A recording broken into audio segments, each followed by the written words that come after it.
My name is Gianni Russo, a.k.a. Carlo, the infamous son-in-law from The Godfather. I'm now known as the Hollywood Godfather, and this is my story. Before all of the wins in my portfolio, I was a little boy diagnosed with polio. Experimenting with cures, I tried every one. Felt everything in my right, but my left was numb. Walking with a limp, like will I ever run? Once again, or is this it? Am I forever done? Living in the hospital was never fun. Some people were cool, but not everyone. You never know who you're lying in a room with.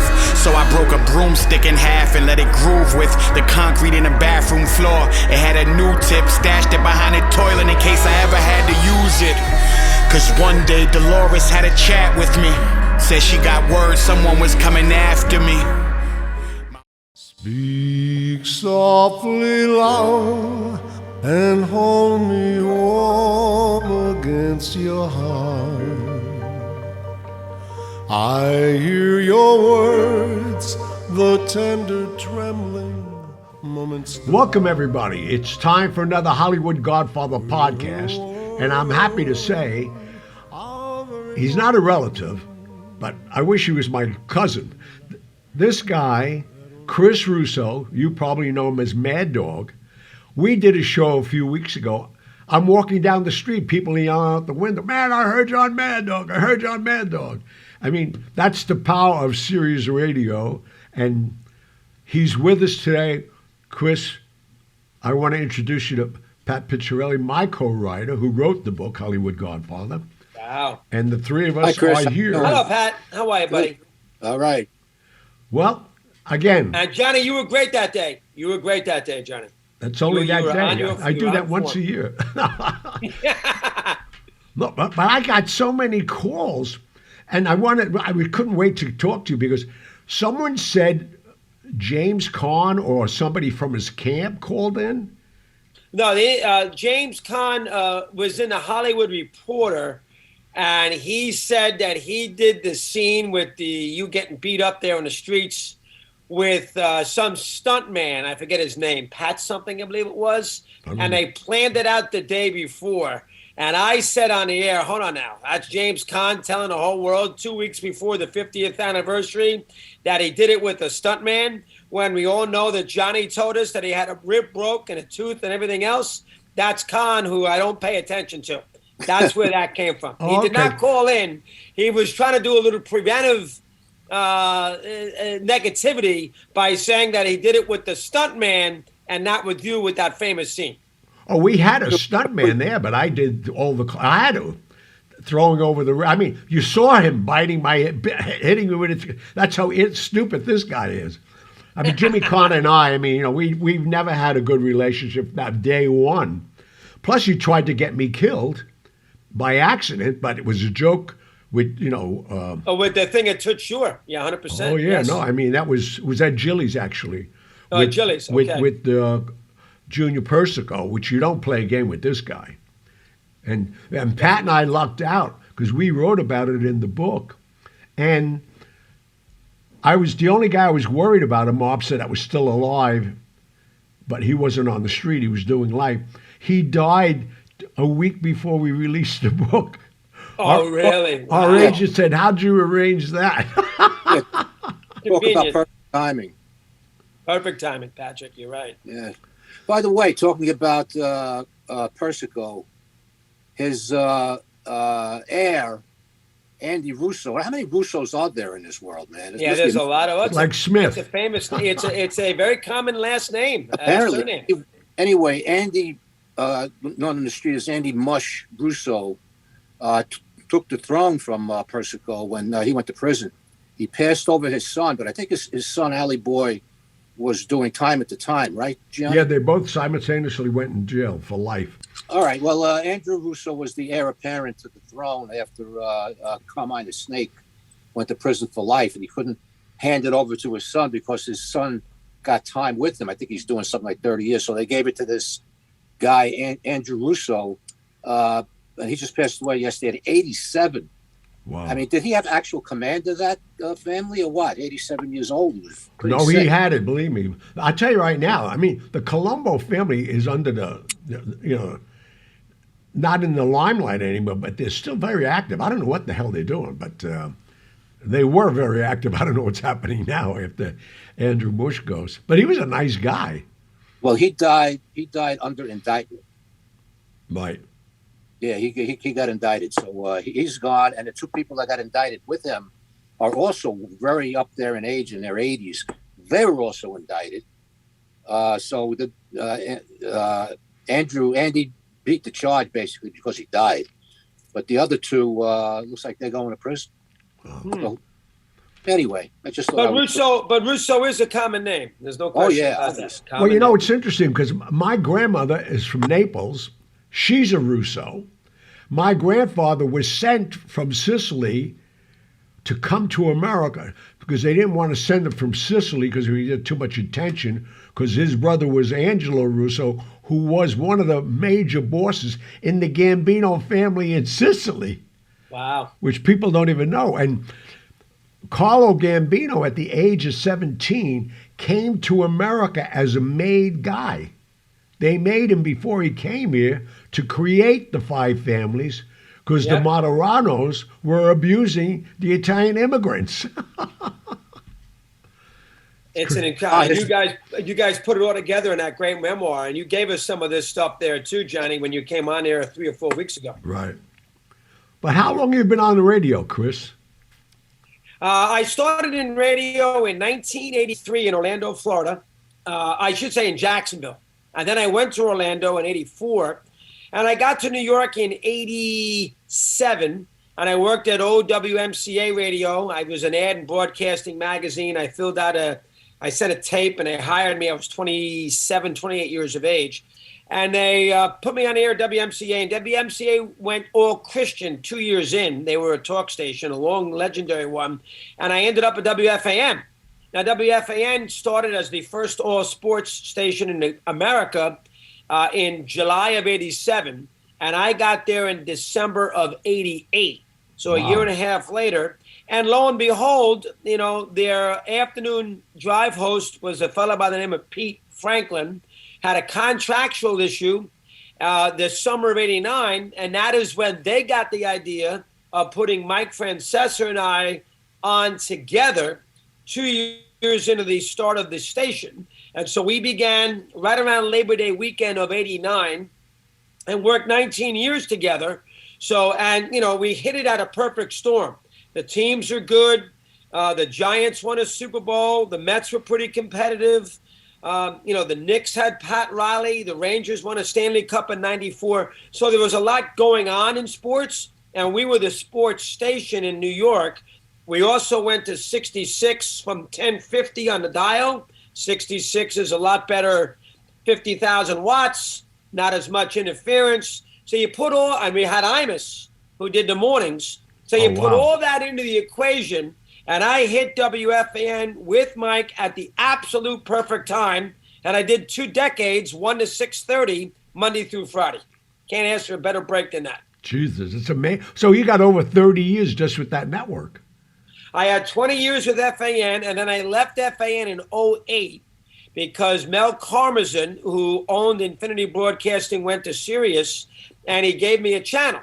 So Mel Karmazin in, let's see, when was that? That would have summer of 08, said, Chris, I'll give you this, gave me a 5-year contract, guaranteed, give you this, this, this, and I'll name a channel after you if you come. So I left Mike after 2 decades to start at Sirius in 08. And I've been in 08 for 13 years. So that's 33 years, since 32 years in New York City, which is not that, really more than that, because I got it at 35 years, which is not easy in New York, doing all that sports talk. And for the most part, it's been sports talk, usually in the afternoon. And I've been at Sirius since 08.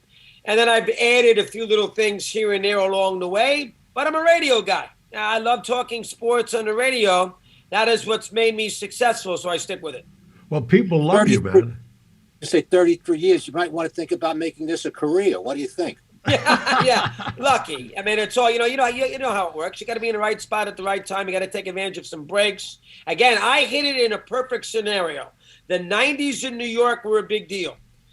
Pat Riley coached the Knicks. They were very, very successful. Parcells coached his second Super Bowl with the Giants. That was always important.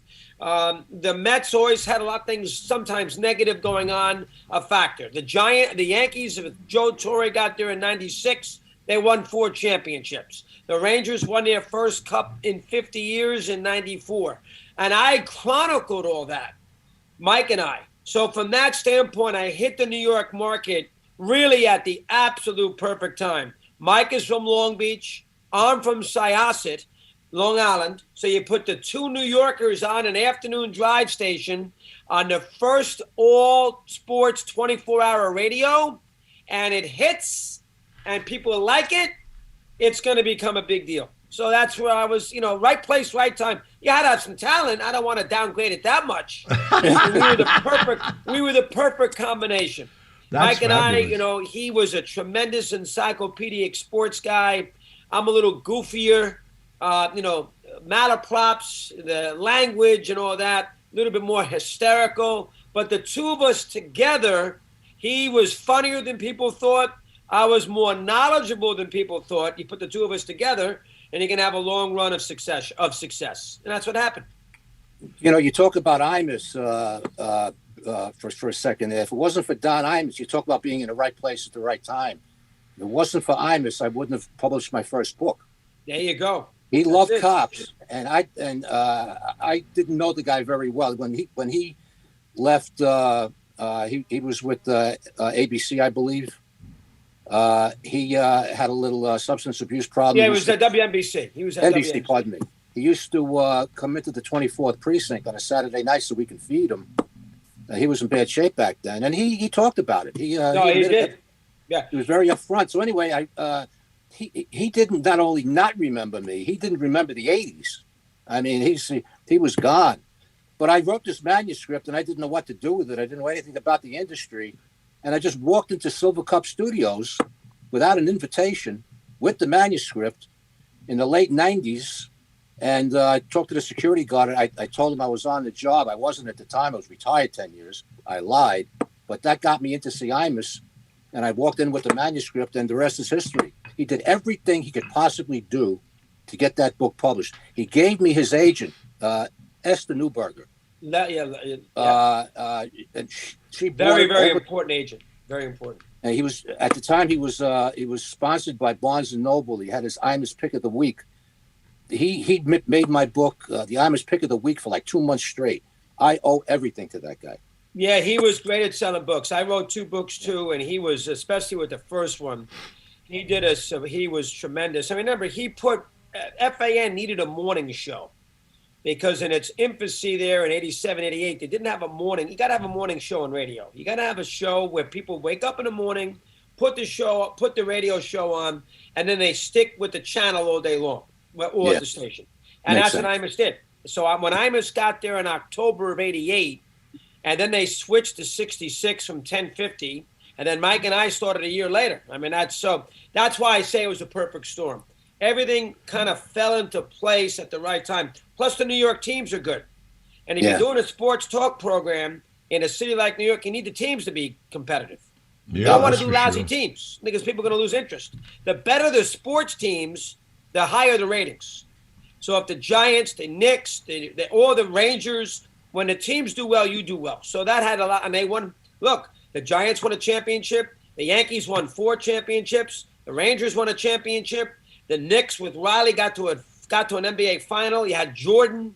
You had a lot going on. So we were very fortunate there. Very fortunate. So tell me about Gianni's appearance on the show. I heard he made a splash. Hey, he was tremendous. Now, what we did was, I knew it was the 50th anniversary of The Godfather. And who doesn't love The Godfather, the movie? I had, of course, read the book, had seen the movie, plenty of times. I've seen it since, by the way, just to get a little feel again, since Johnny was appearance. And I spoke to my producer and I said, you know what? We need to get somebody on here. You're not getting De Niro, you're not getting Pacino, you're not getting, I understand, you got to have some limitations.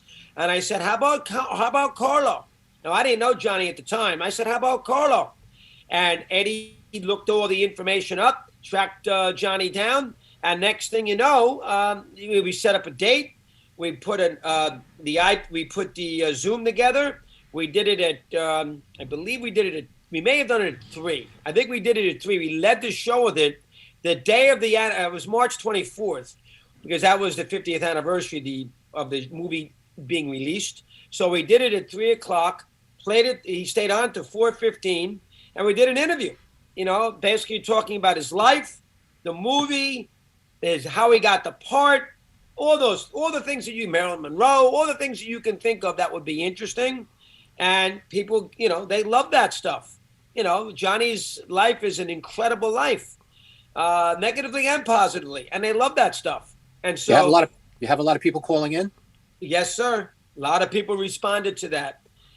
You have what you have, and you have something like that on Sirius. You have the people, the core audience, my fans listen, and my fans love that stuff. Who doesn't love The Godfather, a 50-year-old guy? I mean, he loves that. Secondly, word of mouth. Hey, you know what, Louis, you got to hear what Russo did today. And next thing you know, they call me. How can I get a copy of it? How do I hear that? So we put it up on demand. We put it on SoundCloud. We put a little clip on it on the Mad Dog Unleashed Twitter page. And all of a sudden, it swells. And so that's what we did with Johnny. That's why Johnny, leaving his apartment one day, has the doorman say, hey, I heard John Russo. He may have not heard the whole interview. He may have heard a snippet of it. And, he may have heard a little 3-minute clip. He may have heard, a highlight. Because who's sitting there listening to, it's radio. They come and go, they in and out with the radio. They're out of the car, into the car, out of the car, into the car. They may not listen to the whole hour and 15 minutes. So that is what we did with John. And John, we put that out there for a week. So if you're a Christopher Russo fan, and you heard that he put a guy like Johnny on, and he was on for an hour and 15 minutes, and you like Russo, and I do a lot of these kind of interviews anyway, these kind of off the sports deal. You're going to find that, and you're going to get a kick out of it because he was so good on the air. Thank you. I can interview. I'm a good interviewer, but unless the subject matter knows how to answer the questions properly and is engaging, the interview goes nowhere. I could have Serena Williams on. If she's not into it, it's a dope. Nothing I can do. I can try to get the best responses, but the person I'm asking the questions to has to be willing to expound, express themselves, enjoy being on. Well, Johnny does. That's why it was a good spot. I tell you, Gianni definitely is no Robert De Niro, who doesn't say anything. Doesn't say. De Niro says nothing at all? Well, on that happy note, Johnny, what do you say we take a break? I will be right back. Chris, give us 1 second. We're going to make some money. You got it, baby. Anytime.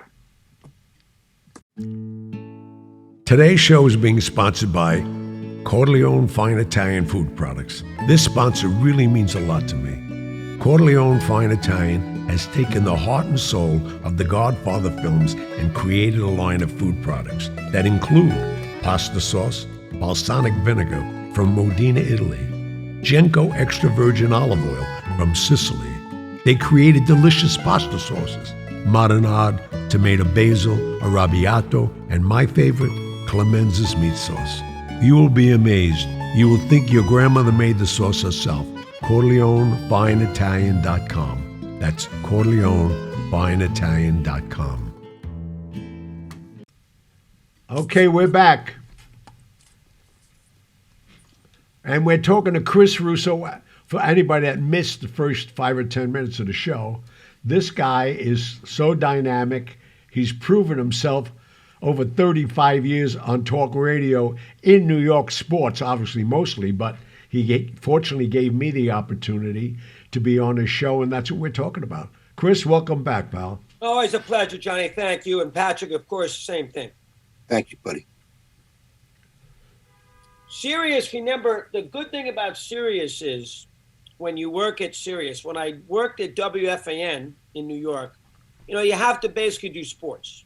Plus, I have a partner, so I have to do things that he wants to do, too. It's a two-man show. When you go to Sirius, which is I did, again, 13, 14 years ago, when you go to Sirius, you can do what you want. You Wow. can go on the air. You could say, you could do any interviews you want. Nobody's looking over you. They gave me a channel, for crying out loud. And I had already been on for 2 decades. So when they brought me over, they knew what they were getting. So I don't have a program director. I don't have a general manager. I don't have an owner who says, Chris, I don't want you to do that. I want you to do this. Chris, I want you to talk to that guy. I want you to talk. I don't have any of that. Wow. Well, it sounds like You're out there by yourself. You can do anything you want, It sounds which like is you're a comparing. tremendous advantage. It sounds like you're comparing this to FAN. Yeah, it's no different. I mean, FAN is, again, FAN, you got to do the Knicks, you got to do the Rangers, you got to do the local teams. When you're on Sirius, you don't have a home team because there might be somebody in Walla Walla who's listening out in Washington. You got fans in LA. You got fans in Cleveland. You got fans in Miami. They don't care about the Knicks. They don't really care if what the Mets did in the 8th inning last night and how they pinch hit. They're not interested in that. So as a result, it gives you a wide range of doing really anything that you want because they're buying. Remember, when they listen to Sirius, they're buying you. It's a subscription service. It's $13 a month. So the person who buys Sirius for me knows what they're getting with me. And as a result, they trust me to give them good content. And that's where Johnny comes in. Would I be able to pull off a Johnny interview on WFAN? Probably, because I've been there for so long. But there's also more commercials. I'm not sure if I could have done an hour and 15 minutes of it. I got a boss who's going to say, Chris, really? But on Sirius, Chris Russo can do what he wants. It's a major, and at my age, after 35, whatever it is, years in radio, 40 years, that is a big advantage that I have my owners or bosses, per se, who trust me to do what I want because I know I'm going to give them a good show. Were you simulcast? That's where Johnny comes in. Were you simulcast on FAN? Yes, the Yes Network television. Do you have an urge to go to TV at all?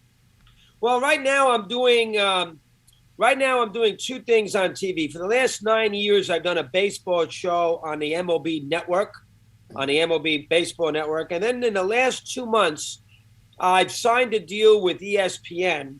So I'm doing a 2-hour show with Stephen A. Smith. I'm not sure if you know who he is. No. Stephen A. Smith does First Take, which is a sports show, 2-man debate show. He's on Monday through Friday, 10 until 12 in the morning. So I'm doing Wednesdays with him. Have you started? Yeah, I started on January 24th. Good. And Good luck. Wednesdays, I'll give you an example. I did it yesterday. Yesterday was Wednesday.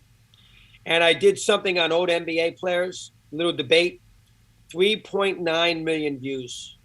Wow. The power of ESPN is mind-boggling because they have so many outlets. You're under their umbrella. You're under their machine.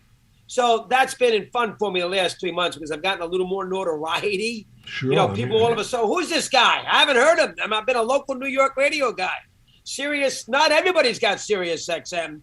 And all of a sudden you're on ESPN, the whole world sees you. So that's actually been a little fun here in the last couple Congratulations, man. That's great. Yeah, it's fun. That's so great. I signed up for 40 appearances back in January. So every Wednesday, 10 until 12 there. So I have 3 employees now. Major League Baseball, Sirius, and ESPN. What's better than that? Hello. At 62 years of age, remember, Patrick, at 62 years of age, they're usually throwing you off the radio. Hello. They've heard enough. Here they're putting me back on again, for crying out loud. I That's love a it. great quote, I love man. it. Well, you hold your age well. I mean, Yeah, that helps. it must be a Russo trait. You know what? My father had his hair for a long time.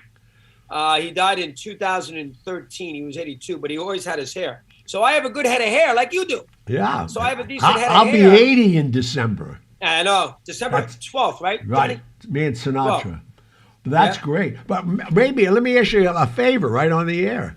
Maybe you could tell him go you ahead. have an old uncle that wants to go to Sirius Radio.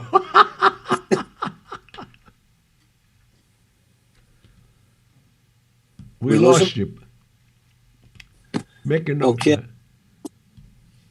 We're at 24:47. Perfect. Let's go to a commercial break, and we'll be right back with Chris. Welcome, everybody. And I'm so happy to be able to tell you tonight that we are expanding not only the show, not only how you can participate and share into so many different facets of my life and the life of this podcast and the world we created. We are going to expand our family. You're going to have an opportunity to actually join our family. And it'll be up to you how far you go in our family by the purchases of things we're putting out to you, the opportunities that you can take advantage of, like having a one-on-one conversation with me, having me visit your home while you have 10 people for dinner. There's so many things that you're going to be so excited. Just go to HollywoodGodfatherFamily.com and it'll have all the information you want. And believe me, I want you in my family. Don't let me come looking for you.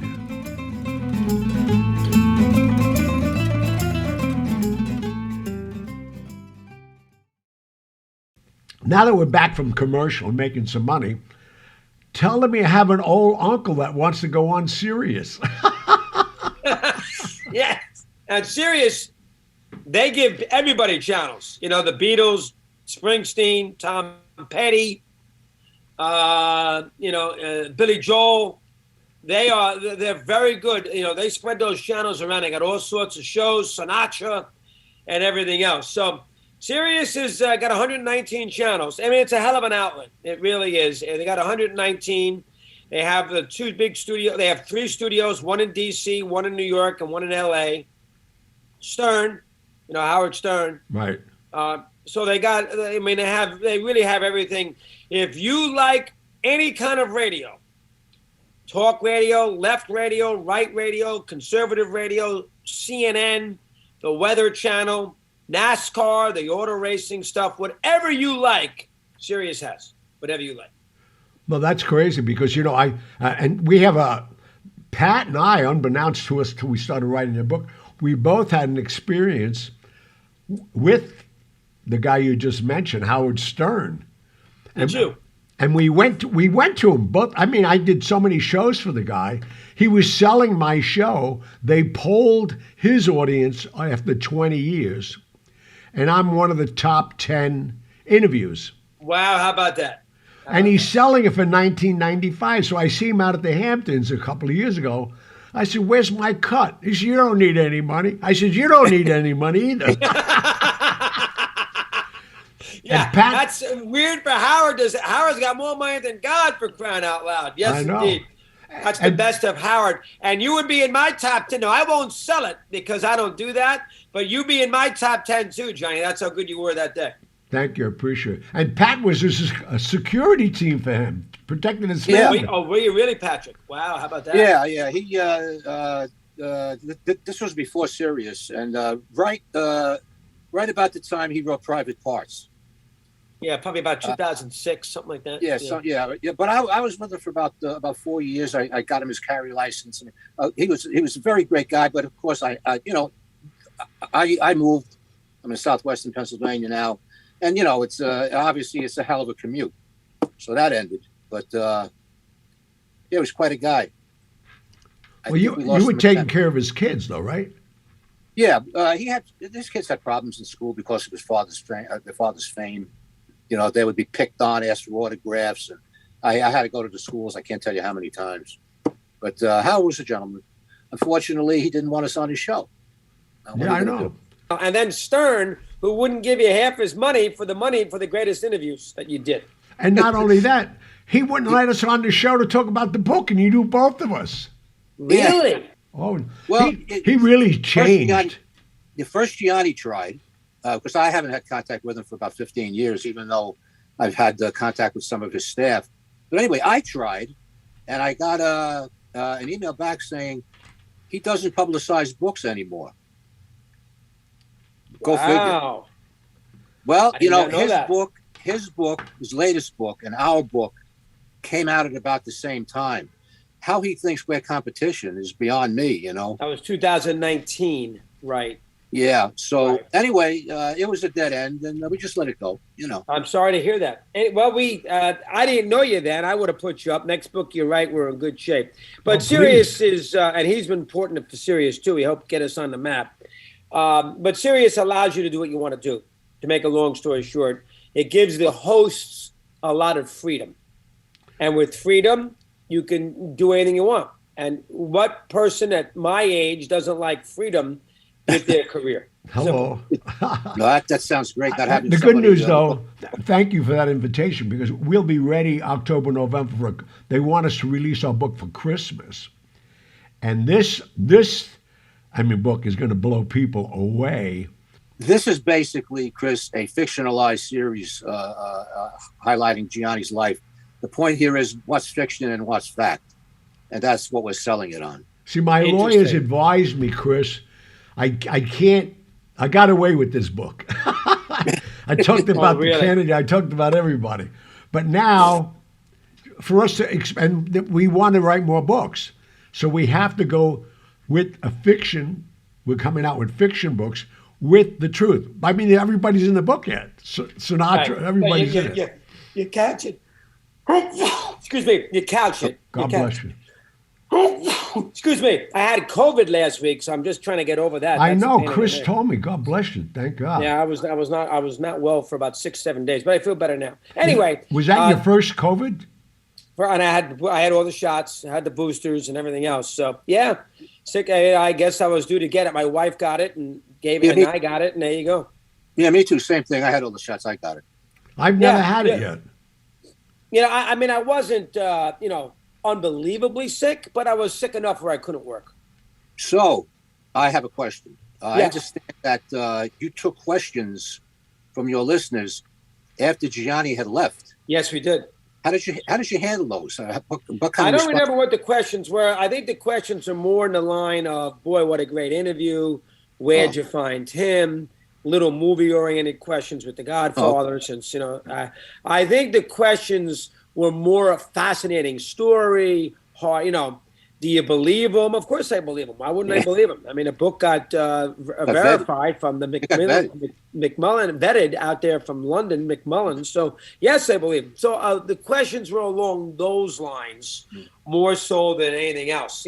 More along the lines of how good he was. That's an incredible story. Boy, can you believe that? That kind of thing. It was more comments than they were questions. Oh, Okay. good. Okay. Cool. Well, again, we thank you. That was amazing. So, what's left in your life, Chris, that you on your wish list? Wow, that's a good one. What is left? Career-wise, not a whole hell of a lot. I'd like to get my golf game a little better. Well, what do you want to do? I'd like to have a decent second serve in tennis. Like to see, I got 4 kids. I know one of them wants to be a broadcaster. We shall see. As far as the career is concerned, have fun. I still like to, this is performing is what it is. I still like to go out there and perform on a day in, day out basis. So as a result of that, until I don't like to talk, whether on the radio or on the TV, until I get bored with it and I'm bored, I don't want to do it, and it's not in me, until that happens, I'll continue to do it. 62 years of age, they 3 companies, they pay you decently. Why not? So, and I still got a kid in high school too. So I still got a kid. Remember, I didn't get married till I was 35, and my wife had 4 kids in 7 years, and my first kid came in 98. So I still have, they're not young. I have 3 college, 2 kids in college, 1 a year out of college, and 1's in high school.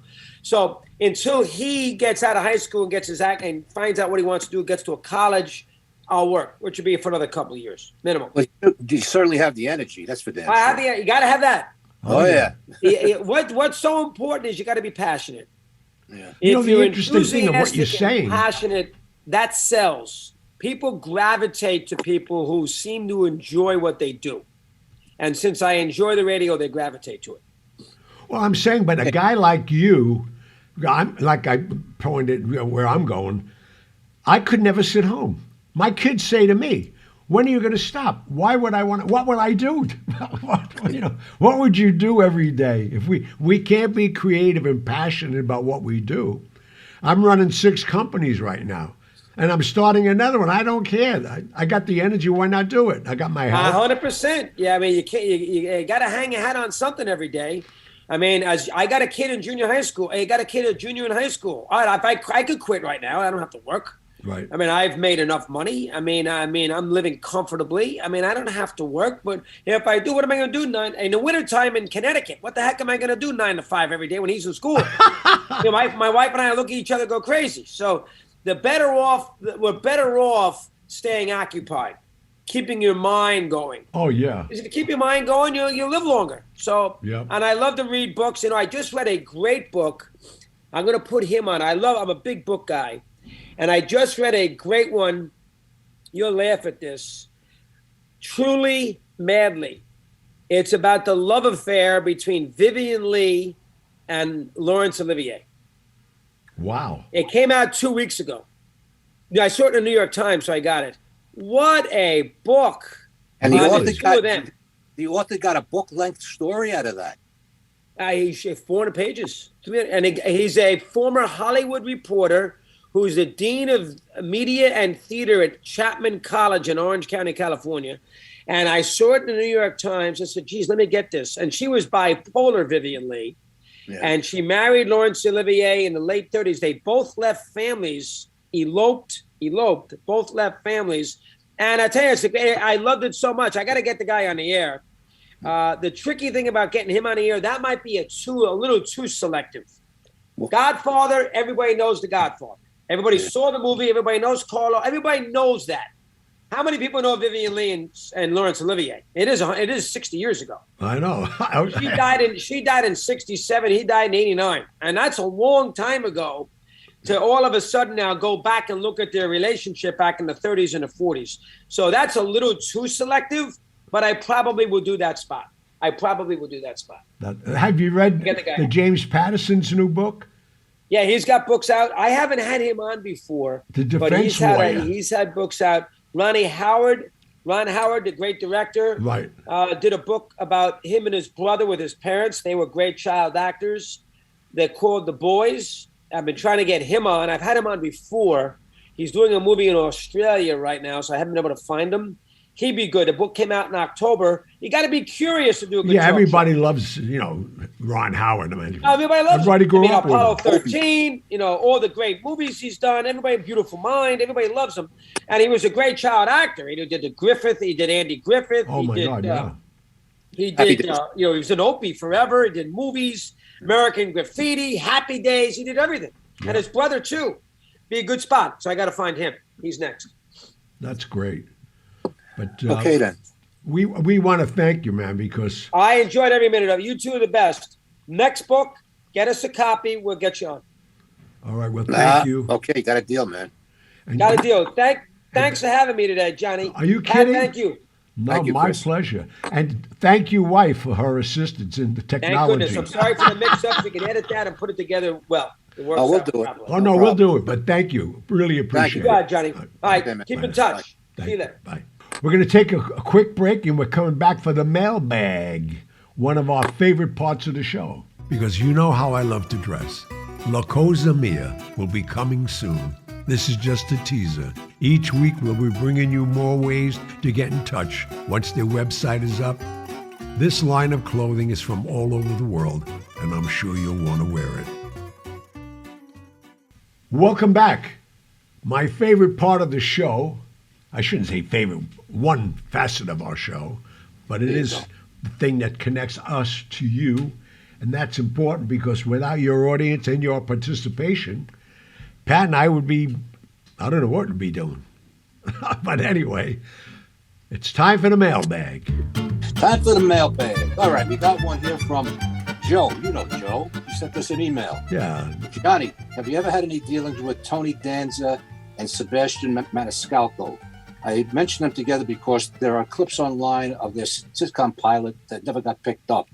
That's a shame because Sebastian is hilarious and Tony was great as the overbearing father we hear so much about from Sebastian's stand-up act. I know both. I don't know. I know Tony Danza for many, many years, a great guy, and we used to see each other in Central Park when he moved to New York and when he was on Broadway. And Sebastian Maniscalco, I mean, I don't know where this guy came from the last 5 years, but he's selling out arenas, and he is funny. You know, he's original. He's a very visual comic. You know, he's got clips all over YouTube, but his act is original. I mean, he's not just standard comic. He's very physical. He's like a Jim Carrey, only he makes you laugh. But the only thing that how could I say it? Not in comparison to, but the other guy who was just like him early on was Pat Cooper, Pasquale Garbuto. He talked about his father, who was a bricklayer, all this stuff, he's a storyteller comic. He doesn't tell jokes. He talks about his Italian heritage, how people basically piss him off. That's the theme throughout his act. But he's all over the place. I mean, he acts out his act very good. But he was in The Irishman, you know. Did you know that? Yep. He had a small part in that. No, he's worked it all. He played Joey Gallo. Yep. I knew that, yeah. But, you mean you've just seen him? You don't know Sebastian Maniscalco? I don't know. I'm going to go see him. He's at Mohegan Sun. But, you know, I don't want to be one of those guys, a bother guy like that. And he's very, intense, they say. Yeah, so. But you can see that. So, yeah, he is extremely hot now. Oh, my God. He's everywhere. I would think he's probably the hottest comic in the world right now. Now, yeah. Doing well. So. All right. From Guy. Hey, guys. Love the show. Great stories and great guests. Love the book as well. I've always been a fan of organized crime stories, but there's something about the stories of the 50s and 60s. They just set themselves apart from other eras. Speaking of books dealing with that era, has anyone read the new book about Sonny Franzese? It's called Sonny. That's catchy. I thought Gianni might find this one interesting, and he gets name dropped once early on in a chapter about Sonny and the Copacabana. Also a question for Gianni and perhaps Pat. Were you ever at the Peppermint Lounge back when John Biello and Matty the Horse owned it back in the day when the twist craze started? Big fan of you all. Keep up the fantastic work. Thank you. A couple of questions in there. Well, I knew Manny Agnelli, Matty the Horse, very well, and I knew he had all the clubs. And one story comes to mind. I can't mention the guy who we're going to talk about right now, but I'll just say his name is Joe. And he knew somebody was robbing his money because he was getting like $5 a head at the door. So that's an honest situation. You have two guys at the door collecting $5 from a couple of hundred people. It's a lot of money in 5 locations. Yeah. So I want to get a guy, but I don't want an Italian because it'd be too obvious. So I gave him a guy. And after about a month, this guy has a memory you cannot believe. So they meet at a place that he owned at the time, Matty the Horse. He owned Umberto's, which coincidentally Joe Gallo got shot in. As you just mentioned, that Sebastian played him in The Irishman. And Matty owned that. So he invited all these guys to a business meeting, which he used to do for different business. Come meet me down there, because he was down there a lot in the neighborhood.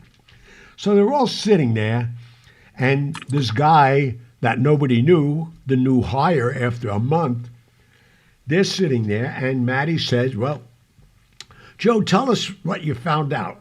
And they're all looking around him saying, like, how come this guy could talk to this guy this way? Meaning... You found out what? Yeah. And he, for verbatim, knew the amounts, the different doors he worked, and who took it. So one thing that came out of this, which was very dangerous, for Matty's nephew, who was the manager of it all, he said he's organizing it. He didn't know it was Matty's nephew. Oh, man. So Matty's nephew thought he had power with this guy. And he said, you're a liar. You can't talk to me that way. Well, this guy, you don't call him a liar because he is a mad dog. He grabbed him, and the nephew looked at his uncle, saying, like, stop him. He said, let me just tell you something. Your uncle can't stop me. Nobody can stop me. Nobody calls me a liar. I'm a man. And I can't even tell you what went on there. That Maddie's sister went crazy on him, let his brother have this way with him. But Maddie, don't ever rob money from Maddie. He just passed on. But I knew this guy so well. But were the guys who ripped them off in the room in Murder's? They were sitting there. And what became of them, or shouldn't I ask? Well, he gave him an opportunity to bring back the money. Hey, seize the opportunity, because that's rare, man. No kidding, because, well, a lot of them were friends and relatives of son. He said, how could you rob me? You call me your uncle and you're robbing me. Yeah. So he gave them a chance to change, save face. But I created a monster in this guy because he went on bigger and better things with the mob, even though he's not, an Italian. But he loved it. Interesting. Great question, though. Okay, well, we're not through with the question. There's something in here about Sonny Franzese and his book. Apparently, you appear in it, Gianni. Well, no, I knew Sonny for many, many years, and I had the privilege of dining with him just before he died at 103. He used to go to Parkside, which Tony Federici runs it, and it's his. And basically, when he got out of prison, he used to go there a lot, and I knew him well.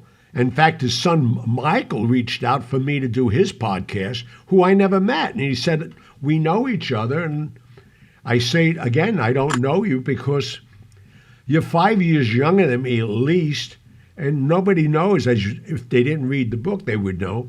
I basically was on the road from 17 on because that's when I was doing all the business for Costello and everybody else in the world. Okay, well, I'm going to check out this book, and I'll get back to you and let you know how you appear in it, and if it's worth anything. I'd say most mob books, and I do a lot of reading, obviously, because this is what I do. I write. You don't write without reading a lot. I just finished the book on what's his name? The guy from Chicago that got whacked in his Spilotro? No, in his basement, making peppers. Oh, Sam Giancana. Giancana. How can I forget that name? Yeah. Anyway, now the reason I thought this book was interesting and that I picked up in the first place because his son, who wrote the book along with his sister, wrote a proposal for your book, right, in 95? Yeah, yep. I read that proposal, and I'll be the first one to say it was terrible. I know. That's why I didn't go with him. Thank God. But this book called Double Cross about Sam, his father, Sam Giancana, was very well done. Well done. I thought it was a new book. That's an older book. Yeah, it's been around. It's been around for a while, but I thought it was excellently written. And how could they screw up a proposal? And they did. They screwed it up. Oh no, they did. I'm glad they did. Look, here we are now. Yeah. I'm thankful the guy woke up with a hangover and couldn't write well that day or something. I don't know, but he certainly wrote a hell of a book. I was impressed with it. Anyway, moving along. From Fred. Hello, everyone. Hi, Fred. It obviously goes without saying that I, like everyone else, love the podcast. I have some questions about books that were mentioned previously. Is the Sinatra book still happening? Well, there's got a couple of questions here, so let's answer that one first. No, it's not happening. No. Gianni and I are writing a fiction series because we felt there was a need for that. We didn't feel that there was a need for the 41st published Sinatra book. So we decided to do this, and it's going to be eye-opening. It's a fiction series. It's not just one book. It's going to be several. And I think everybody's going to get a kick out of it, particularly the disclaimer. I guess I can mention the disclaimer, which is this is a book of fiction, except for the parts that are true, and we're gonna let the reader figure them out. Anyway, the publication will be Christmas or possibly sooner, but we're looking at Christmas. Okay, we got that out of the way. Did you get any pushback? While we're on that subject, I want our audience to know. They were enamored, went to 6 printings, The Godfather. But you dissected who the book was written about. That's what our book is about. It's fiction, yes, but it's laced with all kinds of true stories. Oh, absolutely. And it'll be up to the reader to figure it out. Right. Some people are disguised, some people aren't. You'll be able to figure it out. But, you know, publication is a litigious world. People love to sue, but they can't sue over fiction. Right? Right. Thank God. That's why we did it. Okay. Did you get, the second part of the question, Gianni, is did you get any pushback from Frank's daughters when we were thinking about writing that Sinatra book? Not at all, because we didn't exploit it. And I know Nancy and I know Tina, but after analyzing it and after this other book with what was his name? We tried to help promote it, but he was his valet, and all of a sudden now he's like no Sinatra in and out. But I met him earlier on. And while he was still not even working for Sinatra, and then when he left Sinatra, he was Tony O, and he became Don Rickles' valet. But that book, I don't know how it's doing. It's out now, and we just, as you said, Pat, who wants to write another Sinatra story? And I really, my friendship with Frank was so sensitive through the years, and most people didn't know he was bipolar. And I'm not going to throw my mentor, that I met on the radio when I was turning 7 years old, really influenced my life. And there was not really anything colorful. I think we would destroy a friendship. Well, not only that, you said, who wants to write another Sinatra book? Well, we do, but the question is, who wants to read another Sinatra book? And, right. And that, it's just overkill. And, as Gianni said, wants to talk about really, really personal stuff. That's what I didn't want to do as we got into it, as you know, That Pat. sort of hurts, which brings us to the next part of this question from Fred. For Patrick, you mentioned that you are doing a book on Ed McMahon. Is there any update on that? Well, this relates to what we were just talking about. It wasn't a book about Ed McMahon. It was a book about one of Ed McMahon's children, and it was a gripping story. I don't really have to go into it, but it was about her, not Ed McMahon. But of course, Ed McMahon plays a major role in the book because he was the father. And a fascinating story. I mean, our agent loved it, gave it to me. He said, "This is going to go wild in the publisher world." So I do the proposal, and here's what we get back: Ed McMahon, who, basically. Wow. Yeah. The publishing business is a young business.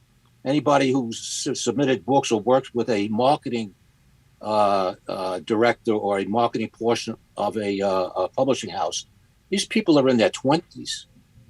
They just got out of college and they're trying to break into the publication business. They basically start out in the marketing sector. So, I mean, Frank Wyman, our agent, sent me back these letters, and to a person, they all said, no one is going to remember Ed McMahon. He only died in 2011. It wasn't like he was Abe Lincoln's valet. I mean, the guy's dead 11 years. I mean, is he forgotten that soon? Anyway, the publishers passed on it for that reason.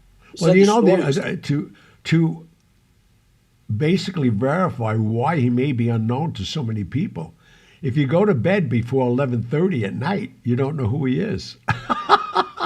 Well, you can say the same thing about Johnny Carson, but Ed McMahon not only was Johnny Carson's sidekick, he started Star Search, which was the precursor to all these talent shows you see now.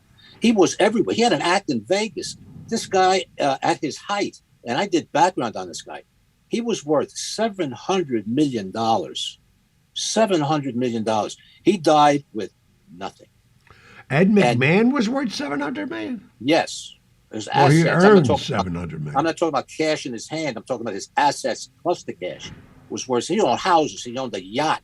The guy owned everything. He owned companies. He owned Star Search, which was $1 billion company. It was the first show of its kind to spotlight talent. But how did he go broke? That was part of the story. I mean, Well, he was very generous read with it. ex-wives.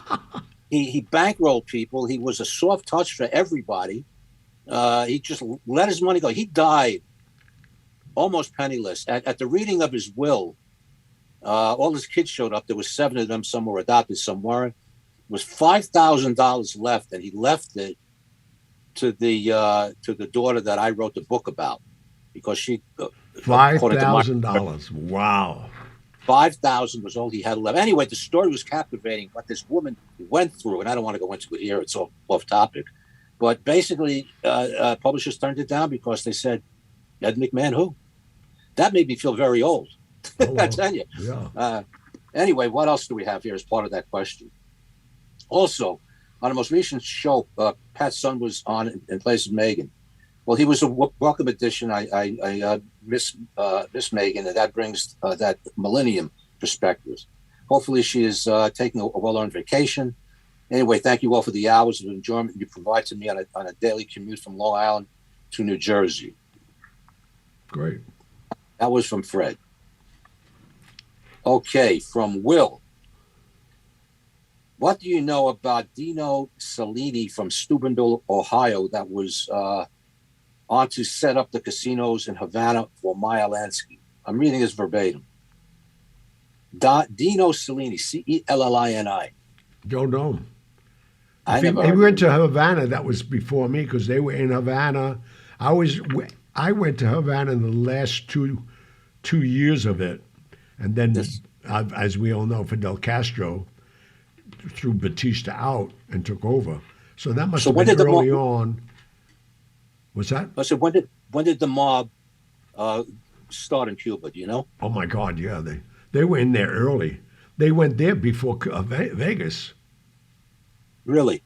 Well, they had what's name in '47 in Vegas, Bugsy Siegel, but Meyer always thought the climate and the proximity of Cuba, right off the coast of Florida, would be better, and that's what he controlled, and that's what that's all about. So they were in there from the early '40s. Do you think? Yeah, mid '40s. Yeah. They were wow, there, man. Oh no. Okay, and last but not least, from Bill, I have listened to the book. For those of you who don't know, our book is also in unabridged audio. So I have listened to the book probably 5 times, and I just found your podcast, and I decided to go back and listen from the beginning. And that's saying something. What do we got, like 168 shows now? Yeah, something like that. Very interesting. Thank you. Very well done. So there wasn't a question there, just a comment from Bill. We appreciate. Who was his? What's his name? Bill. Bill, thank you. Yes, thank you, Bill. Thank you, Bill. Anyway, that's all we have for today as far as questions go. All right. Well, thank you all. And as you can hear, we love getting your letters, and we love the accolades. And if there's even negativity, we want to hear it all. And suggestions for more shows. Keep on talking it up. Tell your friends about us. We don't want to go anywhere. God bless you. Stay safe. Pat, I love you. Talk to you soon. Good night, buddy. Bye-bye.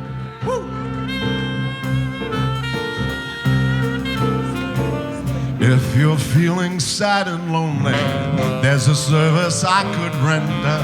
I'm the one who loves you only. I could be so warm, so tender. Call me. Don't be afraid, you can call me. Maybe it's late, but Thank you for tuning in to the Hollywood Godfather podcast. You can contact Gianni Russo, Patrick Picciarelli, or myself, Megan Horan, with your questions and comments through the contact section of our website, HollywoodGodfatherPodcast.com, which is where you can also subscribe to our weekly newsletter. You can also call and leave us a message at 646-776-3038. Remember to follow us on Instagram at Hollywood Godfather and on Facebook, as well as leave us a review on Apple Podcasts. We'd like to know what you'd like about what we're doing, what you'd like to hear in the future, and anything else you might suggest to improve our podcast. Most importantly, hit the subscribe button. We'll be back next week with stories of the mob and Hollywood, as well as answers to your messages. Good night. Call me. Don't be afraid, you can call me. Maybe it's late, but just call me. Tell me and I'll be around. I'll be around.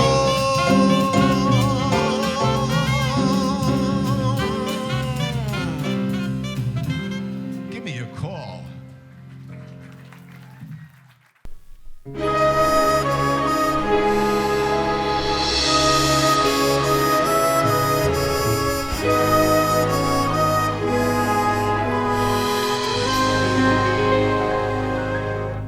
When I was 17, it was a very good year. It was a very good year for small town girls and soft summer nights. We'd hide from the lights on the village green. When I was 17, I did it my